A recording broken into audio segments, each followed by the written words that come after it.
ಜಾಜಿ ಮಲ್ಲೆ ಸೂಜಿ ಮಲ್ಲೆ ಸಂಪಿಗೆ ಚೆಂಡು ರೋಜಾ ಹೂವ. ಬ್ರೋ ಈ ತರ ಮಾಡಿದ್ರೆ ಯಾರ್ ತಗೋತಾರ ಬ್ರೋ? ಹೂವಿನ ಬಾಣದಂತೆ ಯಾರು ಕಾಣದಂತೆ ಹಾಡಿನ ಸಾಲಿನಲ್ಲಿ ಹೋಗುವ ಪ್ರಾಣದಂತೆ ಸಂಡೇ ಸಂಪಿಗೆ ಮಂಡೆಗೆ ಮಲ್ಲಿಗೆ ಟ್ಯೂಸ್ಡೇ ಮತ್ತೆ ಬಂದೆ ನೀನು ವೆನ್ಸ್ಡೇ ಥರ್ಸ್ಡೇ ಯೋಚನೆ ಮಾಡ್ತಾ ವೀಕೆಂಡ್ ಅಂತೆ ಬಂದೆ ನೀನು ನೀ ಬಂದ ಮೇಲೆ ಬಾಕಿ ಮಾತೇನು.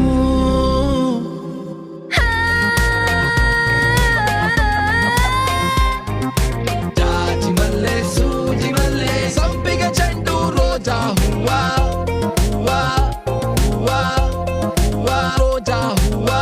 ಹೂವಿನ ಬಾಣದಂತೆ ಬರ್ಲಿ ಒಂದು ಗೋಲ್ಡನ್ ಬಜರು.